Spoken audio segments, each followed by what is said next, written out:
চাওক নগাঁও উপনিৰ্বাচনৰ সম্পৰ্কত আমি আগতেও কৈছোঁ যে যোৱা দুটা লোকসভা নিৰ্বাচনত কংগ্ৰেছ দলে বিপুল ভোটৰ ব্যৱধানত জয়লাভ কৰিছিল আৰু এইবাৰো কৰিব। আমি 100% নিশ্চিত হৈ আছোঁ আৰু সকলোৱে নিজৰ নিজৰ প্ৰস্তুতি চলাব। আমিও চলাই আছোঁ। বহুতখিনি পদক্ষেপ আমি ইতিমধ্যে লৈছোঁ আৰু পুনৰবাৰ কৈছোঁ যে যোৱা দুটা লোকসভা নিৰ্বাচনত নগাঁও লোকসভা অঞ্চলৰ ৰাইজে লোকসভা নিৰ্বাচনত আমাক বিপুল সমৰ্থন তেওঁলোকে আগবঢ়াইছিল আৰু এইবাৰো আমাৰ জিকাটো 100% নিশ্চিত।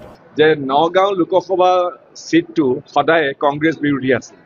সুদীৰ্ঘ ৩৫ বছৰ কাল 1984 চনৰ পৰা প্ৰথম 15 বছৰ অগপৰ নগাঁও লোকসভাত অগপৰ প্ৰাৰ্থী জিকে আৰু 1999 চনৰ পৰা 2019লৈকে 20 বছৰ কাল বিজেপিৰ প্ৰাৰ্থী জিকিছিলে। গতিকে গৌৰৱ গগৈয়ে যিটো কথা কৈছে তেওঁৰ ইতিহাসটো পাহৰি গ'ল।